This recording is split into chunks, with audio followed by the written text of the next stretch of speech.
वरिहन्ताणं नमो सिद्धानं नमो आयजीयानं नमो वैच्छायानं नमो लोये सवसाम्यं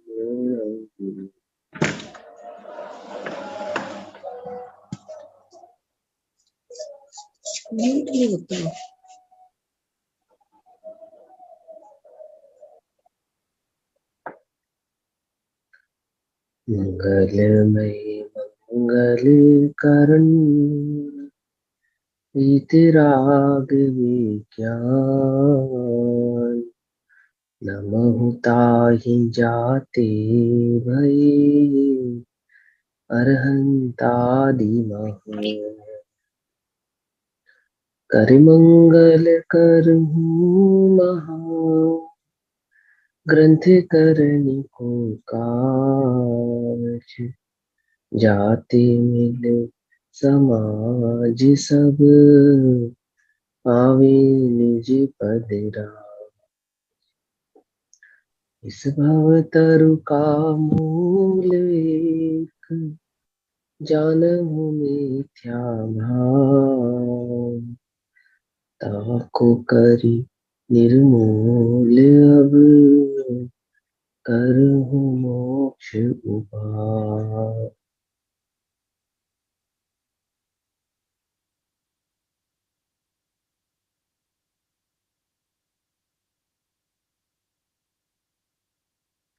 अपनी चर्चा का विषय चल रहा है मोक्षमार्ग प्रकाशक जी, मोक्षमार्ग प्रकाशक ग्रंथ में पहला अधिकार और पेज नंबर 13 से आज की चर्चा शुरू करेंगे। ये रोज वॉइस बहुत स्लो आने लग गई है अब। ऐसा मत कहो, सबको आ रही है क्या? सबको कम आ रही है? सबने ईयरफोन लगा रखे होते हैं ना। तो बताओ मैं क्या करूं? नहीं लगाए हुए, नॉर्मल आ रही है। सही आ रही है मुझे तो। सही तो आ रही है, मैंने कब बोला सही नहीं आ रही आवाज? आवाज तो सही आ रही है। कम आ रही है? कम आ रही है? नॉर्मल आ रही है, बिल्कुल ठीक आ रही है। दीदी नया फोन ले लो, भैया का खर्चा होने वाला है। बिल्कुल। तो फिर ये फोन में कुछ ऐसी प्रॉब्लम होगी। ठीक है दीदी, चलो शुरू करते हैं। Page number 13। पुनश्च वह क्या है कि, मैं थोड़ा तेज बोलूंगा ठीक है, ताकि कोशिश करें कि आपको भी आवाज पहुंचे। कषायों से तेज बोलते हो, नहीं ज्यादा तेज नहीं। अरे भैया अब सुनो सुनो सुनो सुनो, तेज का मतलब ऊंचा बोल रहे हैं, तेज नहीं बोल रहे। मेरी आवाज तेज निकले तो अपना वॉल्यूम कम कर लेना। नहीं, हमारी आवाज ठीक आ रही है। हाँ चलो ठीक है। कषायों से जो असत्यार्थ पद ना मिलाए, परंतु ग्रंथ करने वालों को क्षयोपशम ज्ञान है, इसलिए कोई अन्यथा अर्थ भाषित हो उससे असत्यार्थ पद मिलाए, उसकी तो परंपरा चले। क्या क्वेश्चन किया उन्होंने? वो कह रहे हैं, प्रश्न करने वाला ये प्रश्न कह रहा है कि कषायों से तो असत्यार्थ पद ना मिलाए।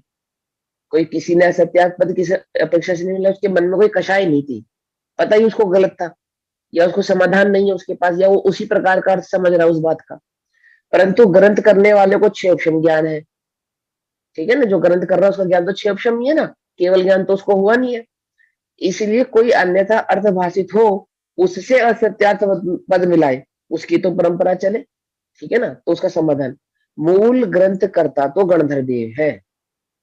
ठीक है ना, मूल प्रवचन करता अरिहंत देव है, क्या कहा?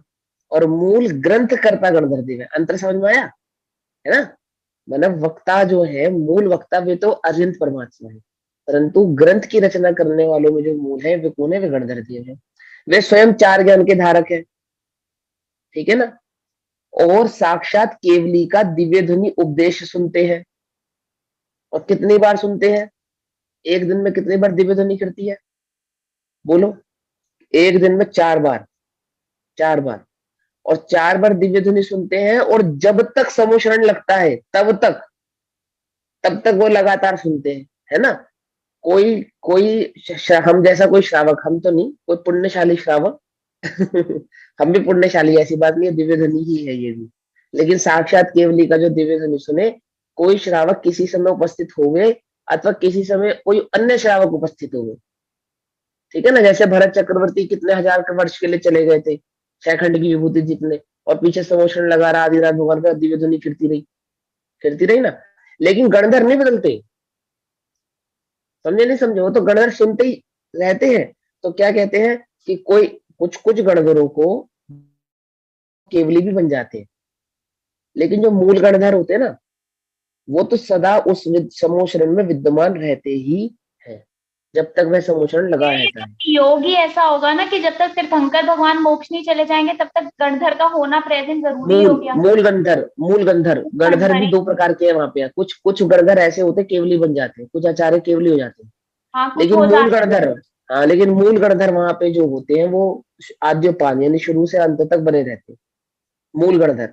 तो वो क्या कहते हैं, वो स्वयं ज्ञान के धारक है और साक्षात केवली का दिव्य ध्वनि उपदेश सुनते हैं। उसके अतिशय से सत्यार्थ ही भाषित होता है। किसके अतिशय से? एक तो 4 ज्ञान, मति ज्ञान, श्रुति ज्ञान, अवधि ज्ञान और मन परे ज्ञान। दूसरा कौन सा? साक्षात केवली का उपदेश। और उसी के अनुसार ग्रंथ बनाते हैं। जो गणधरों ने ग्रंथ बनाए हैं वो तो केवली के अनुसार ही बनाए हैं। इसलिए उन ग्रंथों में तो असत्यार्थ पद कैसे गूंथे जाए, उन ग्रंथों में तो असत्यार्थ पद की गूंथना मुश्किल है, जो पदों की रचना उन्होंने की है। तथा जो अन्य आचार्य आदि ग्रंथ बनाते हैं, ध्यान से सुनना, वे भी यथा योग्य सम्यक ज्ञान के धारक हैं और वे मूल ग्रंथों की परंपरा से ग्रंथ बनाते हैं। आगे बात समझ में बात है? समझ में कैसे बनाते हैं? मूल ग्रंथों की परंपरा से ग्रंथ बनाते हैं। दूसरी बात यह है कि जिन पदों का स्वयं को ज्ञान ना हो उसकी तो वे रचना करते ही नहीं, समझना। और जिन पदों का ज्ञान हो उन्हें सम्यक ज्ञान प्रमाण से ठीक गूंथते हैं। कुछ बात समझ में आई या नहीं आई? क्या समझ में आया तुम्हें इस बात से? नहीं समझ में आया? देखो सुनो, पहली बात तो जो बताना, पेज नंबर कौन सा? पेज नंबर 13, पेज नंबर 13, 1 और 3, 13। देखो सुनो सब ध्यान से, 1 मिनट के लिए बस, 1 मिनट में इस बात को पूरा करेंगे फिर आगे चलेंगे। देखो इन्होंने कहा कि मूल तो गणधर देव ग्रंथ की रचना करते हैं, और वो गणधर देव ने केवली साक्षात सुनी रहे और 4 ज्ञान के धारी है, उन्होंने ग्रंथ की रचना करी। वहां तो असत्यार्थ पद का होना कोई पॉसिबल ही नहीं है, पॉसिबिलिटी नहीं है। फिर उस ग्रंथ के अनुसार अन्य ग्रंथ की रचना होती है, उसी ग्रंथ के अनुसार होती है। यदि किसी आचार्य को, किसी व्यक्ति को उस विषय का ज्ञान नहीं है तो उस ग्रंथ की तो वो रचना करते ही नहीं, उस पद की तो वो रचना करते ही नहीं जिस पद का उन्हें ज्ञान नहीं है। रचना तो वो उसी पद की करते हैं जिस पद का उन्हें ज्ञान है। आचार्यों की बात चल रही है यहाँ पे, है ना। दूसरी बात यह है कि जिन पदों का स्वयं को ज्ञान ना हो उनकी तो वे रचना करते ही नहीं, और जिन पदों का ज्ञान ना हो उन्हें सम्यक ज्ञान प्रमाण से ठीक गूंथते। अब ये सम्यक ज्ञान प्रमाण कहाँ से निकाला उन्होंने, जब उनको रचना का, जब उनको ज्ञान ही नहीं है तो आगम में जो सम्यक ज्ञान उपलब्ध है ना वहां से वो ठीक पूछते हैं। अब ऐसे में कोई कहे, क्या कहे कि मैं पंडित दीपचंद जी कासरीवाल अथवा पंडित अनुभव भी तो हो सकता है यहाँ पे, अनुभव बताएंगे से, ना। अनुभव प्रमाण का मतलब यही है, प्रमाण का मतलब वही है, वही बताने वाला, ठीक है ना। तो क्या कहते हैं कि कोई कहे कि मैं फलाचार्य की ग्रंथ को नहीं मानता, अथवा मैं फला व्यक्ति के ग्रंथ को नहीं मानता, उन पंडित जी के ग्रंथ को नहीं मानता, तो उसको समझ में आना चाहिए कि पहली बात तो ये कि उसमें क्या असत्यार्थपना है, उसको सिद्ध करो, असत्यार्थपना सिद्ध करो ना उसका, कि वह परंपरा से नहीं आया है, इसमें यह सत्यार्थपना है। करा था ना, जुगल किशोर जी मुख्तियार ने सिद्ध किया, सबने स्वीकारा, ठीक है ना। दिगंबर श्वेतांबर सबने स्वीकारा, ऐसा नहीं कि खाली किसी एक पक्ष के आचार्य ने स्वीकारा, सभी पक्षों के आचार्यों ने, 13पंथी, 20पंथी, सोनगढ़ी आदि अन्य सभी पंथों के आचार्यों ने उसको स्वीकार किया और सबने माना कि एक्सेप्ट किया कि ये बात गलत है, ठीक है ना। तो कोई ये कहे कि इस व्यक्ति ने जो ग्रंथ की रचना करी है उसको पूरा ज्ञान नहीं था, तो पहले आप सिद्ध करो कि उसको ज्ञान था या नहीं था, ठीक है ना। और यदि वह ज्ञानी है, कौन, जो व्यक्ति उसकी रचना कर रहा है, जैसे कोई लोग गुरुदेव श्री के बारे में भी ऐसा कहते हैं कि गुरुदेव श्री को चरणान्यों का ज्ञान नहीं था अथवा फला चीज का ज्ञान नहीं था, ऐसा नहीं है। गुरुदेव श्री ने अपनी आंखों के आगे से यदि उन्हें 5 पेज की अथवा 5000 पेज की भी कोई पुस्तक पता लगी कि ये दिगंबर आचार्यों के द्वारा लिखी गई है, तो उन्होंने उसको आद्योपांत पढ़ा। आई बात समझ में? सारे श्वेतांबर आगमों को पढ़ा, सारे दिगंबर आगमों को पढ़ा जो उनके पास उपलब्ध थे, शास्त्रों को पढ़ा, और दिगंबर संबंधित अन्य जो परंपराएं उस समय मौजूद थी, चाहे वो श्रीमद रायचंद जी की थी, तारण स्वामी की थी, अन्य अन्य की थी, उन्होंने सबको पढ़ा। और किस बात पे प्रवचन किया, किस बात को कहा? सम्यक ज्ञान प्रमाण से जो बात उचित थी, जिस बात का उनको ज्ञान था, क्या कहा? पकड़ मारी बात? नहीं पकड़ मारी? ऐसा नहीं किया कि ज्ञान नहीं था और कह दिया, ऐसा नहीं था कि ज्ञान नहीं था और कह दिया, बस ऐसे ही कह दिया, ऐसे ही नहीं कह दिया। जो बात ज्ञान में थी, संज्ञान में थी, उस ज्ञानी पुरुष ने उन्हीं को उसी बात को कहा है। और अन्य ज्ञानी पुरुष भी उसी बात की चर्चा करते हैं, उसी बात को कहते हैं जो बात उनके ज्ञान में अथवा संज्ञान में होवे। और यदि यदि जैसा कि प्रश्न है, क्या प्रश्न है कि मान के चलो उनका क्षेपक्षम ज्ञान की वजह से कोई त्रुटि हो भी रही है, तो क्या कहते हैं? आगम प्रमाण से ही बात को कहते हैं, उपलब्ध ग्रंथ के आधार से ही बात को कहते हैं, अन्यथा किसी बात को कहते नहीं है। पकड़ में ही बात? नहीं पकड़ में? यहाँ पे जो सम्यक ज्ञान प्रमाण है, ये ग्रंथ के बेस पे ही कहा हुआ है। दो प्रकार का व्यवहार सम्यक ज्ञान ग्रंथ है, और निश्चय सम्यक ज्ञान अपना आत्मज्ञान, जिसको केवल सम्यक दर्शन प्रकट हुआ है उसके आधार से है। ठीक है ना?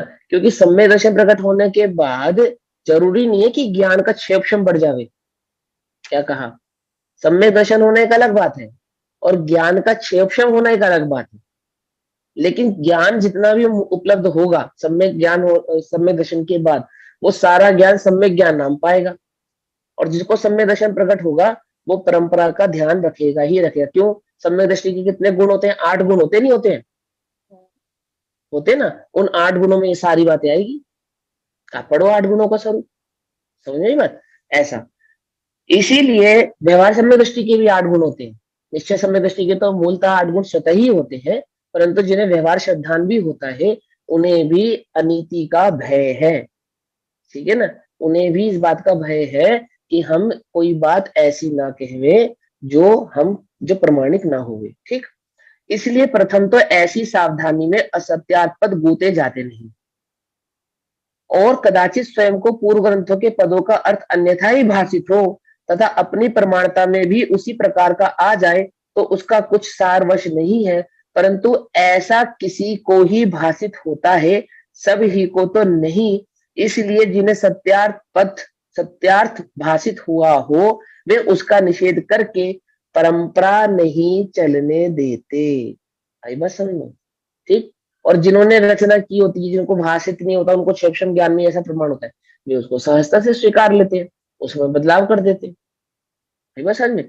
ज्ञानीजन पुस्तक लिखते हैं, ज्ञानीजन कोई बात लिखते हैं, अन्य अन्य ज्ञानीजन उसको कहते हैं कि ये बात ऐसे नहीं ऐसे है, तो उसमें सुधार करते हैं।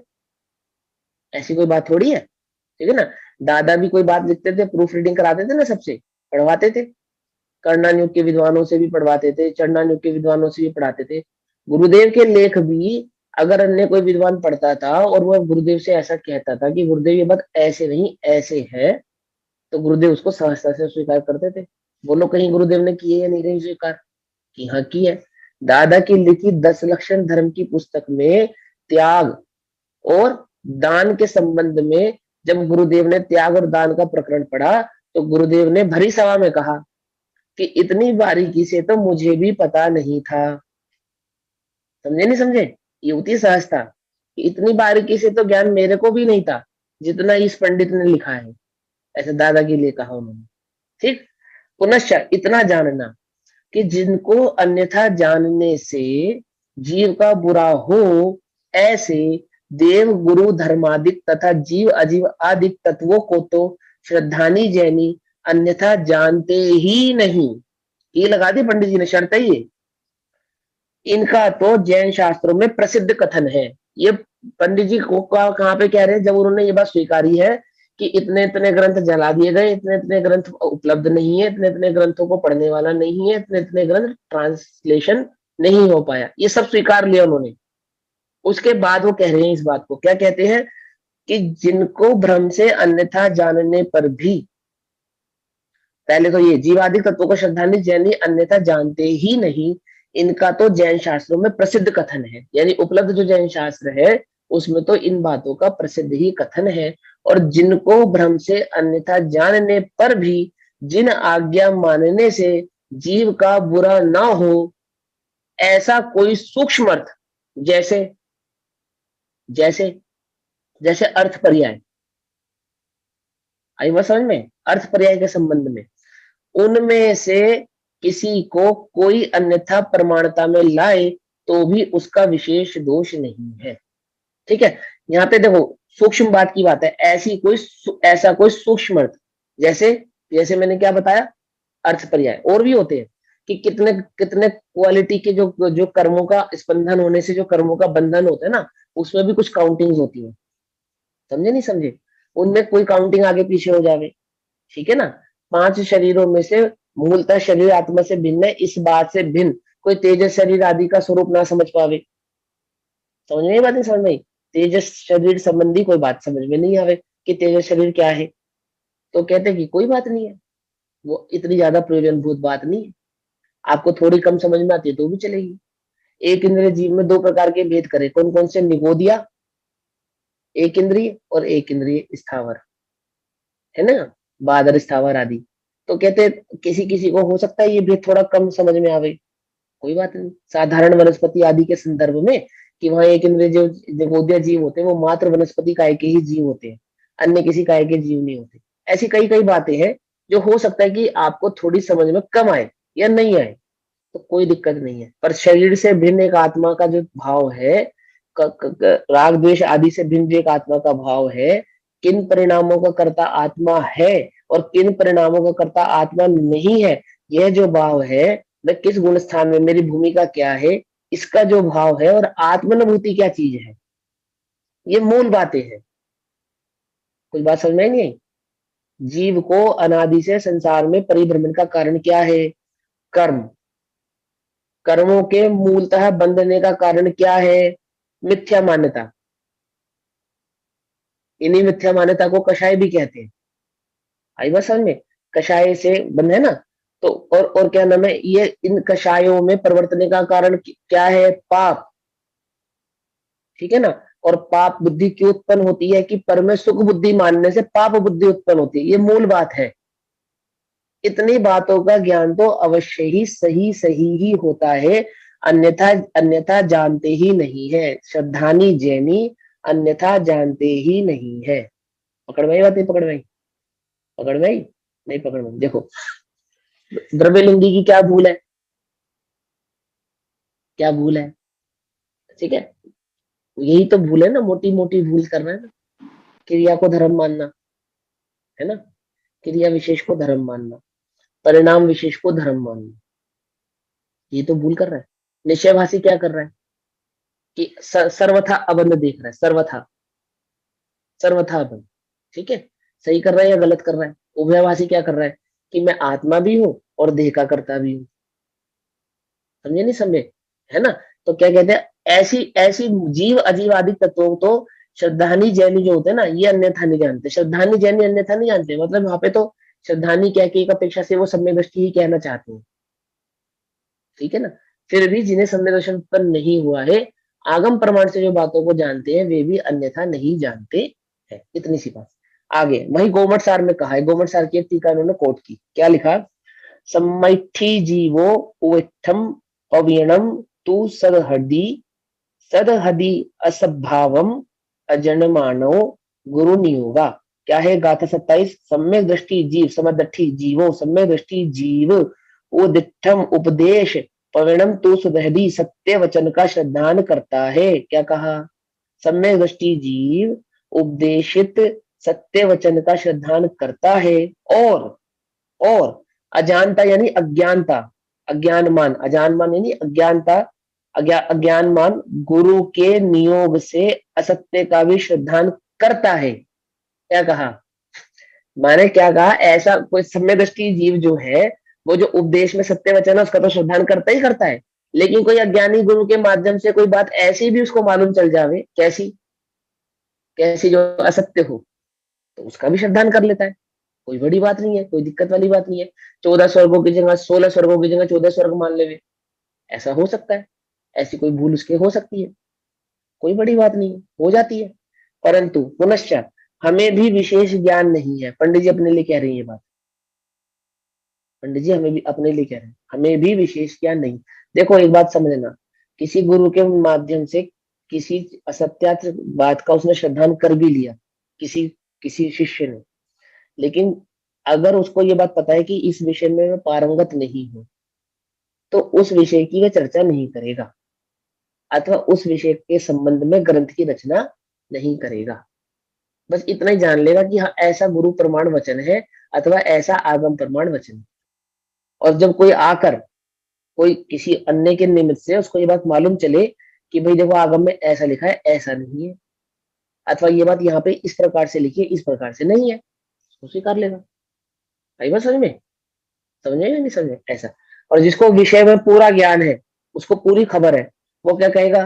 वो कहेगा खबर छे, बद्दू खबर छे। समझ नहीं बच्चे? समझ भाई, गुरुदेव के पास कुछ लोग क्वेश्चन लेकर जाते हैं ना, गुरुदेव आपने ऐसा क्यों कहा है, ये बात तो ऐसे नहीं ऐसे है, तो गुरुदेव कहते थे खबर छे भैया, खबर छे, बद्दू खबर छे। क्या खबर छे? जो तुम कह रहे हो उस बात का हमें मालूम है, वो बात वहां लिखी है, पर हमने जो बात कही है हमारे पास प्रमाण है ना उस बात का, हमने क्यों कही है।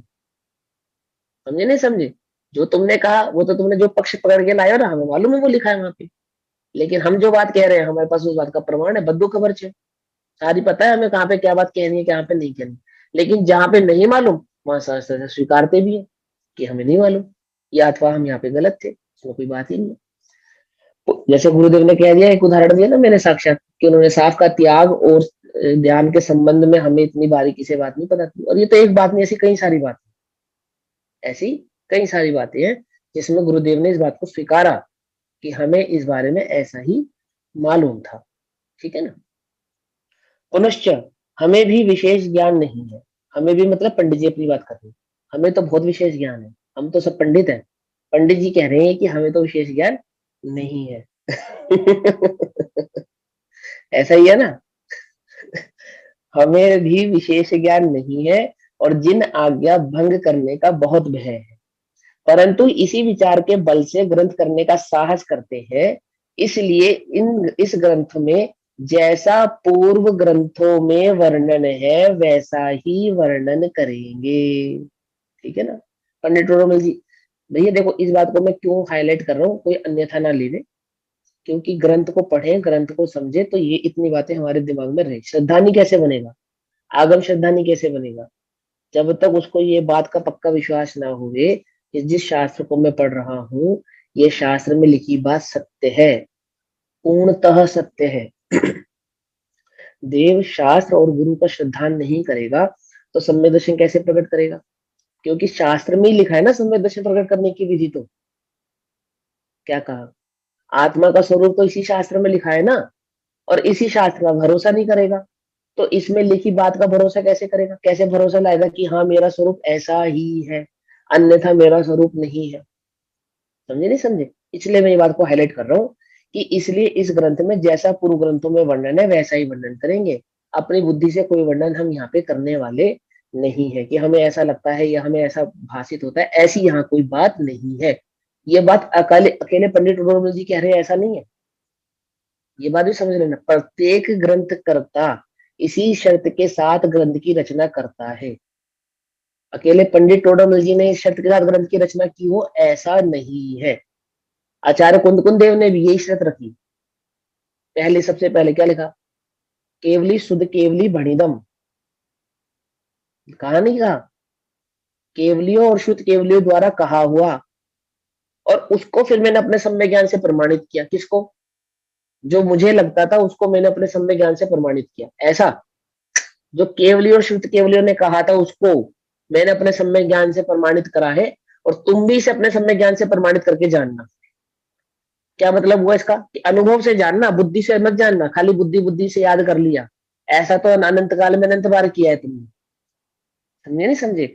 वहां क्या कहना चाहती है? अनुभूति ही आत्मा है, मैंने भी अनुभूति से जाना है और तुम भी अनुभूति से जानना, ऐसा वो कहना चाहते हैं। अथवा कहीं पूर्व ग्रंथों में सामान्य गुण वर्णन था, उसका विशेष प्रकट करके वर्णन यहाँ करेंगे। ठीक है ना? पुराने ग्रंथों में कोई गुण बात है, मुश्किल सी बात है, उसको थोड़ी सरल करके यहाँ पे कहेंगे।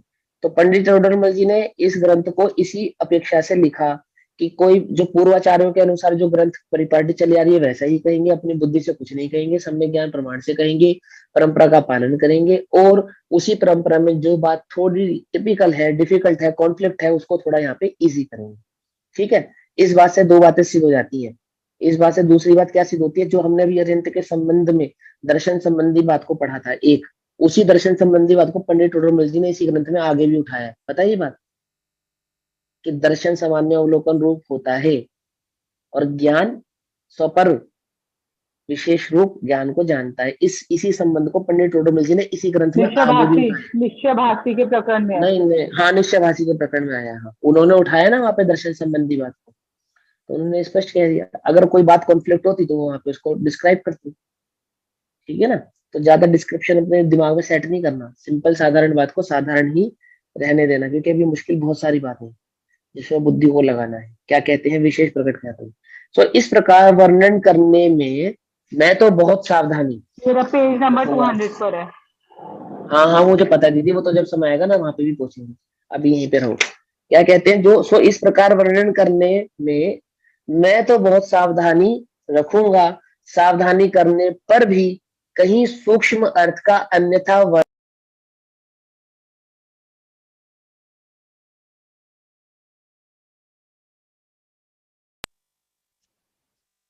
वर्णन हो जाए तो विशेष बुद्धिमान हो वे उसे सवार कर शुद्ध करे, ऐसी मेरी प्रार्थना है। पंडित टोडरमल जी कह रही है, अपने समय के प्राकंड विद्वान है वो, आचार्य कल्प की उपाधि मिली है उनको, वो बोल रहे हैं ये बात। ठीक है ना, क्या ये कौन सी परंपरा का पालन किया उन्होंने, नहीं करना कोई छल ग्रहण, यदि हो कहीं कुछ स्खलन, है ना, उस परंपरा का पालन किया। ठीक, वहां प्रवचन सार की शैली में नमस्कार किया या समय सार की शैली में ये बात कही। इस प्रकार शास्त्र करने का निश्चय किया है। अब यहाँ कैसे शास्त्र वाचने सुनने योग्य है, कोई कहे कि कौन से शास्त्रों को वाचना सुनना चाहिए, खाली द्रव्यनियोग के शास्त्रों को ही पढ़ना चाहिए भैया, वही मेन ग्रंथ है। खाली करणानियोग के ग्रंथों को ही पढ़ना चाहिए भैया, खाली प्रथमानियोग के शास्त्रों को पढ़ना चाहिए। अरे तुम्हारे आचरण में तो कुछ है नहीं, पहले पहले चारित्र संबंधी आचरण संबंधी शास्त्रों को पढ़ो और फिर तुम इनको समयसार आदि को पढ़ना। तो सब अपने अपनी बुद्धि अनुसार अपने अपने बात को कहते हैं ना, तो पंडित टोडरमल जी बताएंगे अब यहाँ कैसे शास्त्र वाचने सुनने योग्य है तथा उन शास्त्रों के वक्ता श्रोता कैसे होने चाहिए, उसका यहाँ पे वर्णन करते हैं। तुमसे भी कई बार लोग पूछते हैं कि हम कहाँ से शुरू करें, तो क्या कहते हो,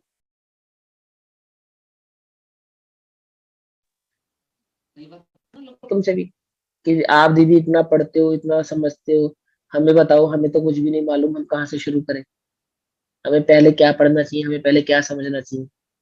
पूछते नहीं पूछते लोग, अरे बोलो ना, है ना, गर्दन तो हिलाओ कम से कम, सभी से पूछते हैं, कॉमन क्वेश्चन है। सुनो, जो शास्त्र मोक्ष मार्ग का प्रकाशक करे वही शास्त्र वाचने सुनने योग्य है। पहली बात, जो शास्त्र मोक्ष मार्ग का प्रकाशन करे वही शास्त्र सुनने और वाचने योग्य है, क्योंकि जीव संसार में नाना दुखों से पीड़ित है। यदि शास्त्र रूपी दीपक द्वारा मोक्ष मार्ग को प्राप्त कर ले तो उन मार्गों में स्वयं गमन कर उन दुखों से मुक्त हो।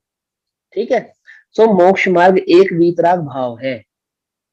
इसलिए जिन शास्त्रों में किसी भी प्रकार से किसी प्रकार द्वेष मोह भावों का निषेध करके वीतराग भाव का प्रयोजन प्रकट किया हो, उन्हीं शास्त्रों को वाचना सुनना उचित है। कितनी सावधानी से पंडित टोडरमल जी ने कितनी प्यारी बात कही। ठीक है ना, तथा जिन शास्त्रों में श्रृंगार, कौन से शास्त्रों को नहीं पढ़ना चाहिए, जिन शास्त्रों में श्रृंगार, भोग, कौतूहलक आदि का पोषण करके, राग भाव का, हिंसा, युद्ध आदि का पोषण करके, द्वेष भाव का और अतत्व श्रद्धा का पोषण करके मोह भाव का प्रयोजन प्रकट किया हो, वे शास्त्र नहीं शस्त्र है।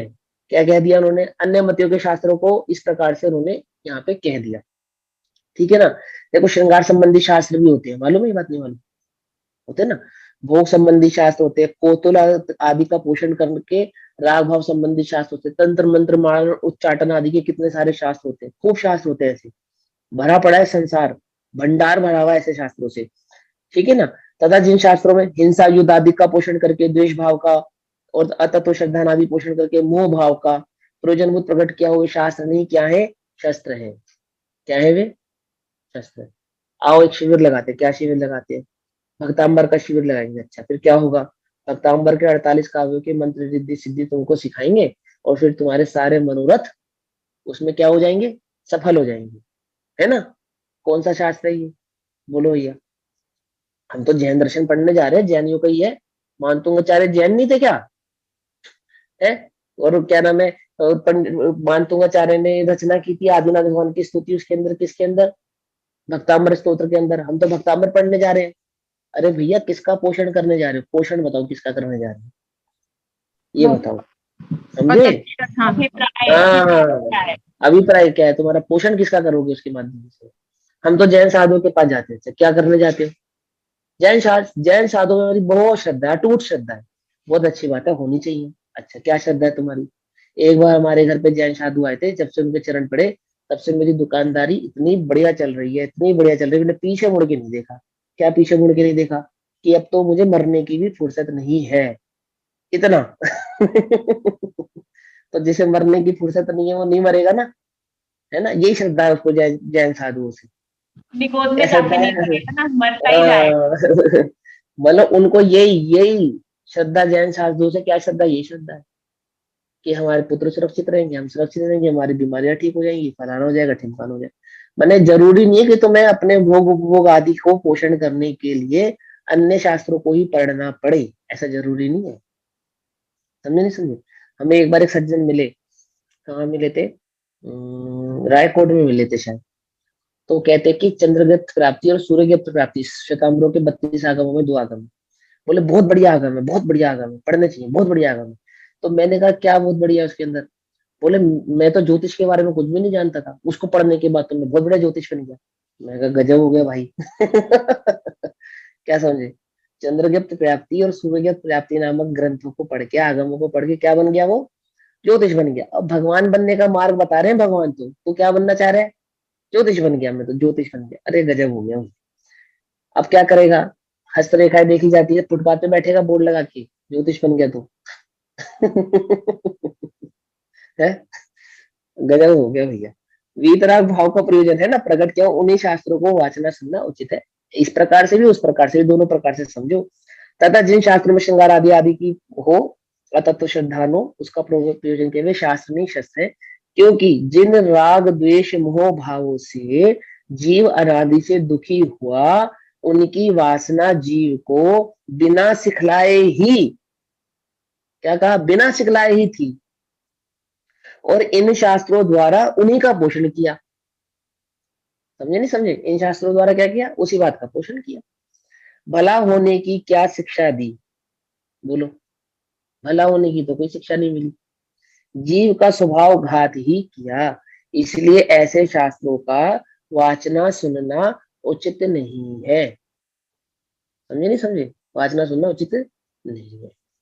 एक बार हमने ध्यान शिविर लगाया, तो ध्यान शिविर में, वो शिविर ध्यान के नाम पे लगा, तो ध्यान शिविर था, और सारे लोग रोग ठीक करने के लिए वहां आए। बोले, हमने उनको समझाया, मैंने कहा देखो भैया, जो रोग तुम ठीक करना चाहते हो ये उस रोग को ठीक करने का शिविर नहीं है। वो रोग तो दुनिया में कोई वैद्य, कोई डॉक्टर आज तक ठीक कर पाया नहीं है। यहाँ तो उस शिविर की मुख्यता है जो अनादि के रोगों को मिटा सके। क्या कहा? बात समझ में नहीं? अनादि आत्मा में जो राग द्वेष भाव है, ये रोग है। किस किस को लगता है कि मुझे ये रोग है? हाथ खड़ा करो। घुटनों में दर्द है, सबके हाथ खड़े हुए। सर में दर्द है, सर्वाइकल है, कमर दर्द है, फलाना है, ढिमकाना है। अरे भैया, मैं देह नहीं हूँ, मैं आत्मा हूँ। ये बात किसको नहीं पता? हाथ खड़ा करो। सब मैंने कहा भैया, तो सारे केवल ज्ञानी बैठे, सबको पता है कि मैं देह नहीं, मैं आत्मा हूँ। है? तो मैं देह नहीं हूँ, मैं आत्मा हूँ, और जो मैं नहीं हूँ उसका रोग ठीक करने आया हूँ, है ना? यही है ना शिविर की सार्थकता। कुछ बात समझ में नहीं आई? अरे जो पहले मैं अपना रोग मिटाऊं या अन्य का रोग मिटाऊं? बोलो भैया। पहला रोग तो अपना मिटाऊं ना, अपना तो रोग मिटाया नहीं, और अन्य का रोग मिटाने चला। ठीक है? ऐसा नहीं।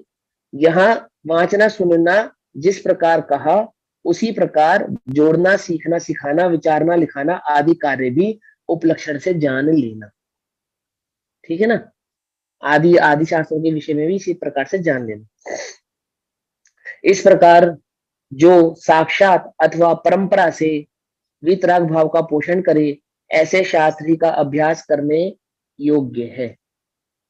ठीक, आगे वक्ता का स्वरूप। अब वक्ता का स्वरूप कहते हैं, अब इनके वक्ता का स्वरूप कहते हैं किनके, जो वीतरागी शास्त्रों का पोषण करते हैं, उनका स्वरूप जानते हैं, उनके स्वरूप का पठन पाठन कराते हैं, ऐसे वक्ताओं का स्वरूप कहते हैं।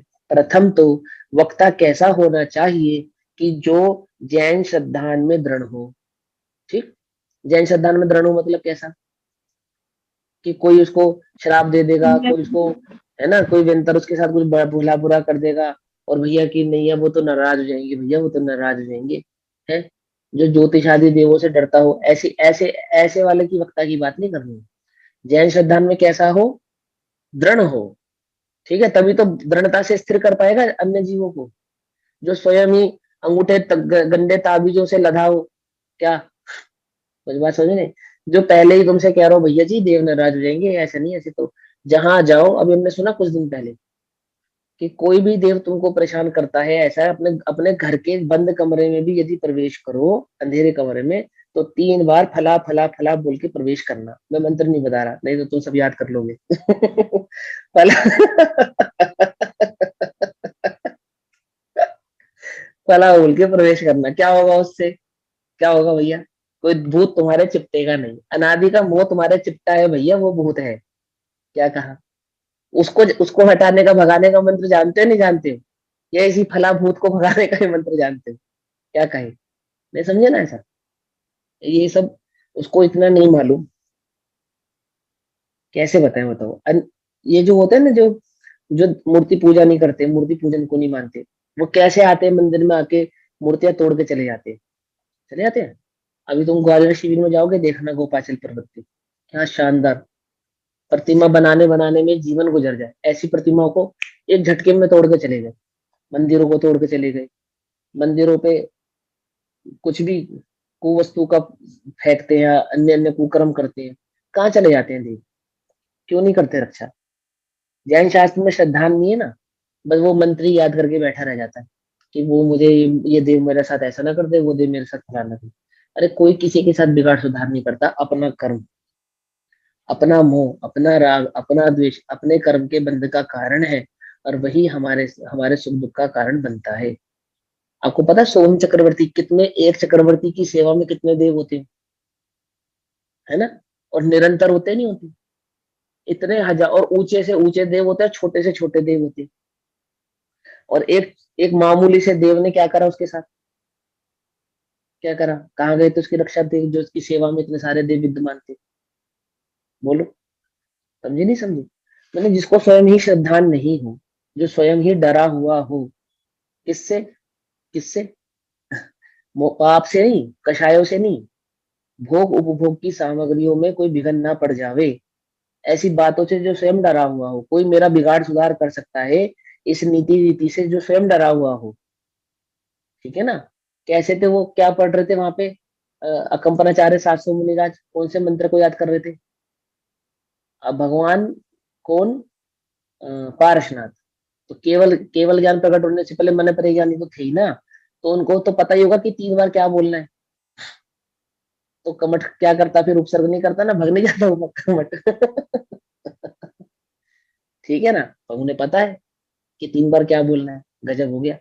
पारसनाथ के जमाने में होते तो पारसनाथ के का कमठ कुछ नहीं बिगाड़ पाता, महाराज जी जाके कान में 3 बार बोलाते, पारसनाथ भगवान आप ये याद करो, 3 बार बोलो, ये कमठ ऐसे ही भग जाएगा, भग जाएगा ना, क्या।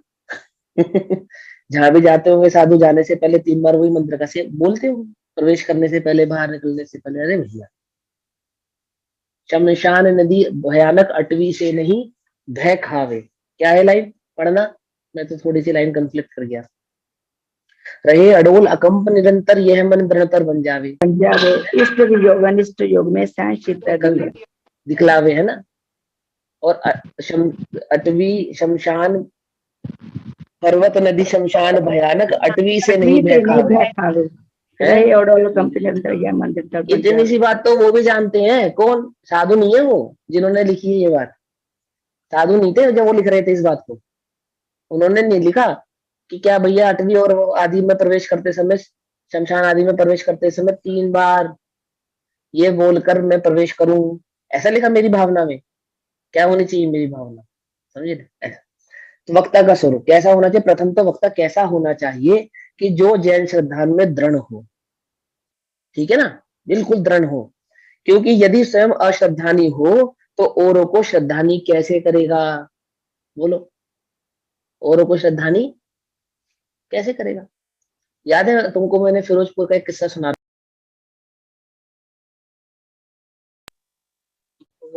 वो एक बहन के घर में वो पीर था, वो पीर की पूजा नहीं करता तो लड़का बीमार हो जाता है या मर जाता है। याद है वो किस्सा?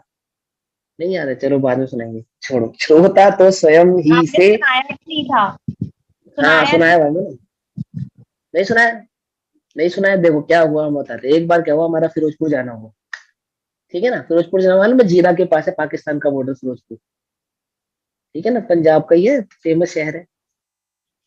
तो हम पहुंचे तो वहां पे दोपहर में कक्षा हुई, तो तीन दृष्टि का प्रकरण चल रहा था वहां, ऑलरेडी कोई चला रहा था, तो तीन दृष्टि ही पढ़ाना था हमको, ठीक है।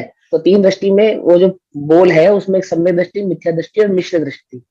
तो उस संबंध में हमने उनसे कहा कि भैया कुदेवी कुगुरु कुशास्त्र आदि आदि ऐसे ऐसे नहीं पूछना चाहिए, नहीं सब ऐसा होता है, कोई डरने वाली बात नहीं है, जो भी हमको श्रद्धांत था उन्होंने कह दिया। तो वहां एक बहन बोली कि भैया देखो सुनो, इस गली में जितने भी जैनी है वो एक पीर की पूजा करते हैं, समझ लो शांति से एक बात। और मैंने भी अभी कुछ दिन पहले एक महाराज जी आए थे, उनके कहने से इस पीर की पूजा करना छोड़ दिया, लेकिन तब से मेरा लड़का बीमार है। जो इस पीर की पूजा नहीं करता ना उसका लड़का बीमार हो जाता है, और कईयों का तो मतलब देवगमन भी हो जाता है। मैंने कहा अच्छा। अब मैंने कहा फिर अब आप क्या चाहते हो मुझसे? तो बोले नहीं हम तो आपसे कुछ नहीं चाहते, हम तो आपको बता रहे हैं कि ऐसा ऐसा है। तो मैंने कहा मेरी बात तो सुन ही रहा होगा ना पीर, या नहीं? जो यहाँ रहते हैं बस उसी उन्हीं को डराता है। भाई बात तो सभी की सुनता होगा, तो उसने जो मैंने कही है वो बात सुनी होगी, नहीं सुनी होगी? तो मैं तो बस इतना ही जानता हूँ कि मेरे कर्म का उदय होगा तो बिगाड़ सुधार करेगा, नहीं तो नहीं करेगा। फिर मैंने उन्हें गणेश प्रसाद वर्णी जी के जीवन का वो किस्सा सुनाया, नमक की लकीर वाला। सुना तुमने? नहीं सुना? वो भी नहीं सुना। अब वो किस्से के अंदर किस्सा बाद में सुनाएंगे, आगे चलते हैं।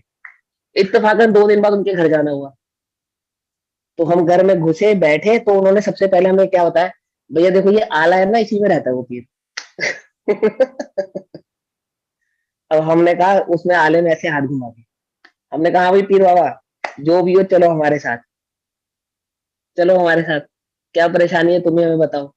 हमने कहा देखो भाई ये तुम्हें कर्जा देने वाले और तुम इनसे कर्जा लेने वाले, और बीच में हम खड़े हो गए आके, इन्हें कर्जा मत दो। तो लड़ाई किससे करोगे तुम? पहली पहली लड़ाई तो हमसे होगी ना, क्योंकि हम मना कर रहे हैं।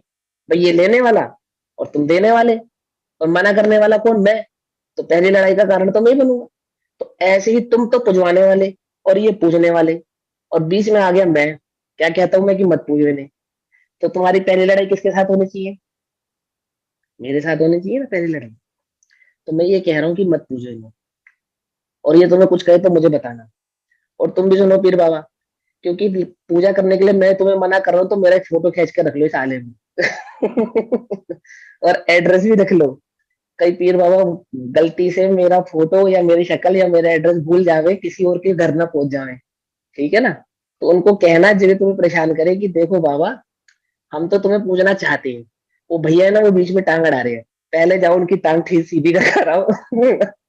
उसके बाद हमें कहना। अब यकीन मानो उसके बाद अब 15 दिन रहे वहीं फिरोजाबाद फिरोजपुर में, हमारे पास तो कोई पीर बाबा नहीं आया, कोई उड़ के नहीं आया, किसी ने भी रात को सपना भी नहीं दिखाया। अब ऐसा कह के हम ये नहीं कह रहे कि हम कोई बहुत ताकतवर और जादूगर आदमी, ना ना ना ना, हम ये कह रहे हैं कि जैन जैन का सच्चा सच्चा श्रद्धान होना चाहिए ना। मान के चलो कि वो पीर सच में आ जाता और कुछ गड़बड़ कर देता, फिर क्या होता? फिर अपना ही क्या होता? कर्म का उदय होता। तो मेरे श्रद्धान कमजोर हो जाता है ना? अरे मेरे कर्म का उदय होगा तो वो निमित्त बनेगा ही ना, मैं नहीं कहूंगा तो भी बनेगा। बात समझ में नहीं? उसको मेरा निमित्त बनना होगा, मेरे सुख दुख में तो बनेगा, अवश्य ही बनेगा, क्योंकि पांचों समवाय में निमित्त नाम का भी समवाय है जो कि निश्चित समवाय है, अनिश्चित समवाय निमित्त नहीं होता है। जिस प्रकार से अन्य समवाय निश्चित होते हैं ना, इसी प्रकार से निमित्त समवाय नाम का जो समवाय है वह भी निश्चित समवाय होता है। ये बात ध्यान रखना हमेशा। आई बात समझ में? कि इस निमित्त से इस कार्य को होना है तो उसी निमित्त से वो कार्य होगा, किसी अन्य निमित्त से हो जावे। कोई कहे कि मेरा भला होना होगा तो कोई भी निमित्त बनेगा, कोई क्यों बनेगा? केवल ज्ञान में जो झलका है वही बनेगा, समझे? भला होने में भी और बुरा होने में भी। पर ये बहुत मोटी बात है, केवल ज्ञान इससे भी ऊपर बात कहता है कि कोई तेरा भला बुरा कर सकता नहीं है। क्यों? एक द्रव्य बीजाणु द्रव्य अड़तोज नहीं, अड़ता भी नहीं है, छूता भी नहीं है। सुखी दुखी कैसे करेगा तुझे? सुखी दुखी करने के लिए उसे तुझे छूना पड़ेगा। क्या कहा? समझ में बात नहीं समझ में आई? और हम कह रहे हैं भैया तू छू कर दिखा।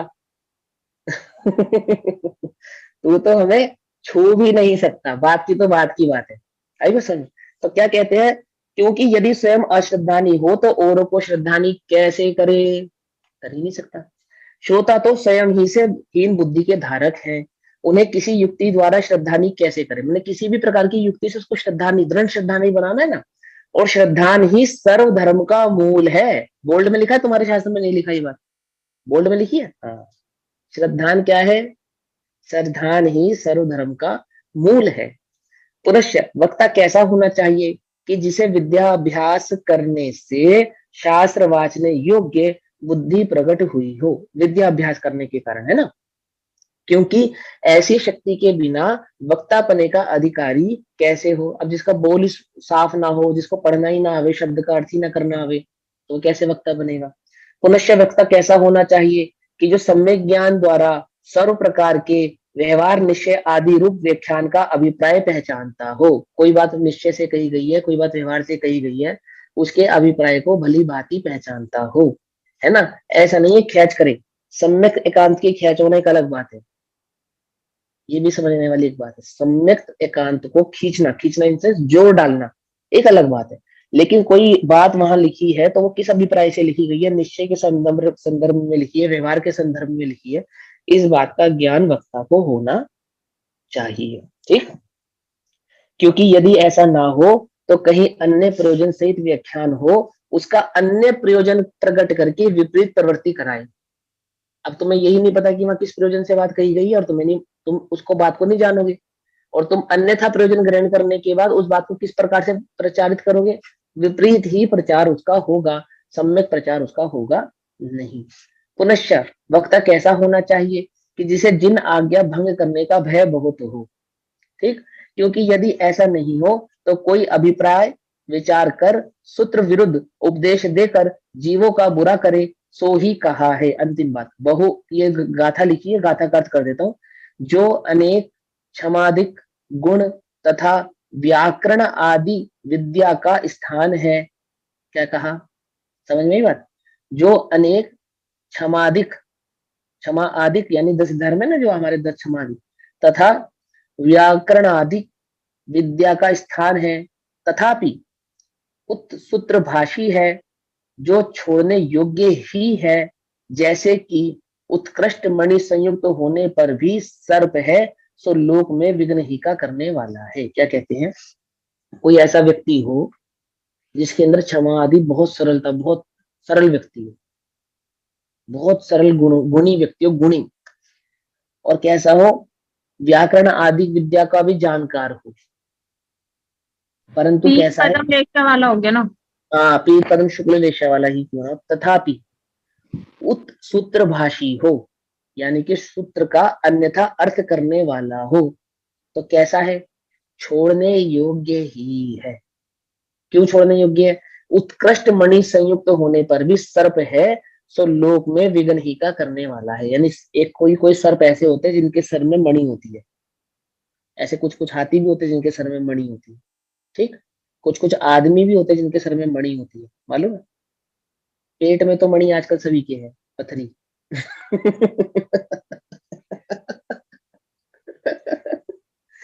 अरे पत्थरी तो होता है मणि, और क्या होता है?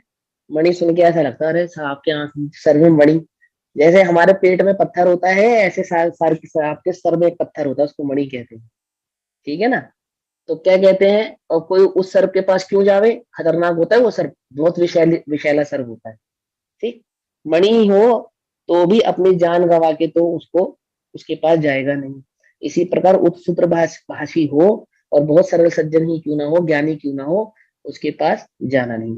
पुनश्च वक्ता कैसा होना चाहिए? समय हो गया, बस इस पैराग्राफ को पूरा करेंगे। कि जिसको शास्त्र वाचकर आजीविका आदि लौकिक कार्य साधने की इच्छा ना हो। ठीक है, क्योंकि यदि आशावान हो तो यथार्थ उपदेश नहीं दे सकता। शास्त्रवाच के लोग अपनी जो आजीविका आदि चलाने की इच्छा रहेगी, जैसे मैंने बताया था ना कल की कहानी में, वो पंडित जी ने क्या कहा कि पंडित, ये मेरे लड़के ने तो बिल्कुल सही कहा है कि मदिरा जैसी वस्तु को कोई पांव का अंगूठा लगावेगा तो 7वें नरक में तो जाएगा ही, पवित्र है ये इतनी। है ना? तो क्यों अर्थ किया उसने ऐसा? क्योंकि उसको आजीविका थी ना राजा से, इसलिए। यदि आशावान हो तो यथार्थ उपदेश नहीं दे सकता, उसे तो कुछ श्रोताओं के अभिप्राय के अनुसार व्याख्यान करके अपना प्रयोजन साधने का ही साधन रहेगा। ठीक है ना? और देखो यहाँ पे यहाँ पे जो आजीविका है ना, ये आजीविका मात्र धन संबंधी नहीं होती, ये भी हम आपको बता दें। कभी आपको लगे कि आजीविका मात्र धन संबंधी होती है? मान की भी हो सकती है। मान की भी होती है, मान मान कशमाई की। हाँ, मान मान की भी होती है कि मेरी बात का वहां पोषण अधिक होता है, वहां मेरे को पूज्यता मिलती है। कुछ लोग कहते हैं ना कि भैया हम धन के भूखे नहीं, हम तो सम्मान के भूखे हैं। ऐसे ऐसे लोग मिलते नहीं मिलते दुनिया में। धन कम भले ही दे देना, सम्मान पूरा चाहिए। तो कैसा सम्मान पूरा चाहिए? आओ भगत हो, वाहवाही हो, आदि आदि हो, लोग हमें कुछ ऊंचा समझे। सब आजीविका की भेद है ये, जो आपको चाहिए और बदले में जो आप दे रहे हो, जहाँ पे आदान प्रदान बार्टर सिस्टम हो। है ना? पुराने जमाने में आजीविका कैसे चलती थी? गेहूं के बदले बाजरा मिल जाता था, बाजरा के बदले घड़ा मिल जाता था, घड़े के बदले फला वस्तु मिल जाती थी। तो कोई तो धन के बदले धन मिलता था, ऐसा तो नहीं था ना। आजीविका क्या है कि मुझे क्या चाहिए? मुझे मान की पुष्टि चाहिए, तो मेरे व्याख्यान के बदले तुम मुझे मान ही दे दो, तो वो भी मेरी आजीविका ही है। ठीक है ना? ऐसा मैंने उसको लगे कि हाँ यहाँ पे मैं, मेरा अभिप्राय सिद्ध होगा। देखो गुरुदेव के साथ क्या हुआ कि प्रतिष्ठा में कोई कमी नहीं, हजारों लोग मरने तैयार, हजारों तो कम बता रहे हम, पूरा गुजरात ही जल पड़ा था जब गुरुदेव ने कहा कि मैं परिवर्तन करूंगा। पूरे गुजरात में आग लग गई थी। ये तो समझे नहीं समझे? कोई शायद ही कोई जैनी बचा हो जो इस पक्ष में हो, क्योंकि दिगंबर तो थे नहीं ना। तो कोई शायद ही कोई घर, कोई बच्चा ऐसा था जो इस पक्ष में था कि गुरुदेव जो जा रहे हैं तो वो चले जाए शांति से। और वो जो 2-3 साधु उनके साथ परिवर्तित हुए थे, वे भी बस गुरुदेव का मोह था उन्हें कि हम गुरुदेव के बिना नहीं रह सकते, सो उनके साथ परिवर्तित हो गए थे। श्रद्धांत तो उनको भी बाद में हुई, जैन शास्त्र आदि का। तो हम ये कहना चाहते हैं कि कितने लोग प्रलोभन मिले उनको, और बता कितने वर्षों तक उन्हें वो 5 स्टार में रहना पड़ा। 5 स्टार देखा है? देखा है? Star of India, star of India, star of India नाम का वो देखा है? जहाँ गुरुदेव ने रहे सालों बिताए हैं। एक टूटी हुई झोपड़ी है जिसमें सांप बिच्छू कभी भी प्रवेश कर जाते थे। लगभग लगभग डेली वहां से कोई ना कोई सांप बिच्छू निकलता ही था, लगभग लगभग। एक ही घर था, एक ही घर जहाँ पे भोजन मिलता था, एक ही घर, और 3 जने थे ये। तो 2 दिन का उपवास करके भोजन करना पड़ता था कि जिस भाई के घर पे हम भोजन कर रहे हैं इसको कोई तकलीफ ना हो। 3-3 साधु का भारारोपण कैसे करेगा? अति भारारोपण नहीं किया गुरुदेव ने उनके ऊपर, समझे? एक दिन हमने भोजन किया तो एक दिन उन्होंने किया, एक दिन उसने किया, ऐसा भोजन करके वहां पे उन्होंने दिन बिताए हैं। और क्या छोड़कर आए थे? कितनी प्रतिष्ठा छोड़कर आए थे। गुरुदेव की जयंती थी ना कल 139वीं। पता है गुरुदेव के बारे में ये बात कैसे? और ऐसा नहीं कि 2-4-6 महीने रहे हुए इस अवस्था में, सालों बिताए उन्होंने, सालों इसी तरीके से। ये तो बहुत बाद में जाके गुरुदेव गुरुदेव हुई है दुनिया में, गुरुदेव गुरुदेव नहीं थी पहले। जब जहाँ थी श्वेतांबरों में थी, और यहाँ से जब परिवर्तन हुआ उसके बाद कई सालों तक गुरुदेव को किस प्रकार से रहना पड़ा, किस प्रकार की परिस्थितियों में रहे। लेकिन श्रद्धान था ना, श्रद्धान, सच्चा श्रद्धान, है ना? आजीविका साधन नहीं था आजीविका का कि तुमको अच्छा, हमारी तुम्हें ये बात अच्छी लगती है चलो हम ये बात कहते हैं, ऐसा नहीं। श्वेतांबर संप्रदाय में व्याख्यान करते समय ही कई बातें गुरुदेव ऐसी कहते थे कि लोग विरोध में खड़े हो जाते थे। लेकिन गुरुदेव का प्रभाव ऐसा था कि कोई उनके सामने नहीं कह पाता था कोई बात, उनको नहीं कह पाता था कि आपने ये बात क्यों कही। समझे नहीं समझे? उनसे बड़े, उनसे जो बड़े साधु होते थे ना, बड़े गुरुदेव से बड़े साधु, वे भी चुप कर जाते थे। मतलब उनको ये डर लगता था कि हम ये बात पूछें या नहीं पूछें, और गुरुदेव सिद्ध करके बताते थे ये बात ऐसे नहीं ऐसी है। ठीक है ना? श्वेतांबर संप्रदाय में व्याख्यान करते समय की बात बता रहे हैं, क्योंकि दिगंबर शास्त्रों का स्वाध्याय तो उनका वहीं पहले ही शुरू हो गया था। स्वाध्याय करते करते करते करते तकरीबन 15 वर्ष या 20 वर्ष तक तो उन्होंने श्वेतांबर संप्रदाय में रहकर ही लगभग लगभग सारे दिगंबर शास्त्र पढ़ लिए थे। एक विरोध गुरुदेव का इस बात पे भी होता था, मालूम है, कि आप दिगंबर शास्त्रों का स्वाध्याय क्यों करते हो? तो गुरुदेव ने पता क्या कहा था? देखो भाई सुनो, तुम चाहते हो मैं यहाँ बना रहा हूँ? बोले हाँ। तो मैं शास्त्र पढ़ूंगा, और तुम्हें शास्त्र पढ़ने से दिक्कत है तो मैं चला। तो लोग कहते हैं नहीं नहीं साहब नहीं, आप रहो, आप तो जो आप हमें बताओ कौन सा ग्रंथ पढ़ना, हम ला कर देंगे। देखो कितनी निष्प्रयता। तुम्हें दिक्कत है तो मैं चला। और तो लोग कहते हैं नहीं नहीं नहीं नहीं, आप रखे, आप रुको, आपको कौन से दिगंबर पढ़कर पढ़ने, पढ़ो खूब पढ़ो, आप तो कुरान पढ़ो, हमें कोई दिक्कत नहीं है। ऐसा प्रभाव था गुरुदेव का, समझे? तो क्या कहते हैं, व्यक्ता का स्वरूप बता रहे हैं कि क्या है, उसको प्रयोजन नहीं है। ठीक है ना? समय हो गया भैया, पूरा पैराग्राफ। उसे तो कुछ श्रोताओं के अभिप्राय के अनुसार व्याख्यान करके अपना प्रयोजन साधने का ही साधन है, तथा श्रोताओं के वक्ता का पद ऊंचा है। श्रोताओं से वक्ता का जो पद है वो ऊंचा है, परंतु यदि वक्ता लोभी हो तो वक्ता स्वयं हीन हो जाए और श्रोता उच्च हो जाए। ठीक है, बाकी चर्चा कल करेंगे। तब तक के लिए ओम नमः सिद्धेभ्यः। पेज नंबर 15 है ना? निज निधि निज में बताई यह अनंत उपकार है, उसके लिए जिनवाणी माँ को वंदना शत बार है।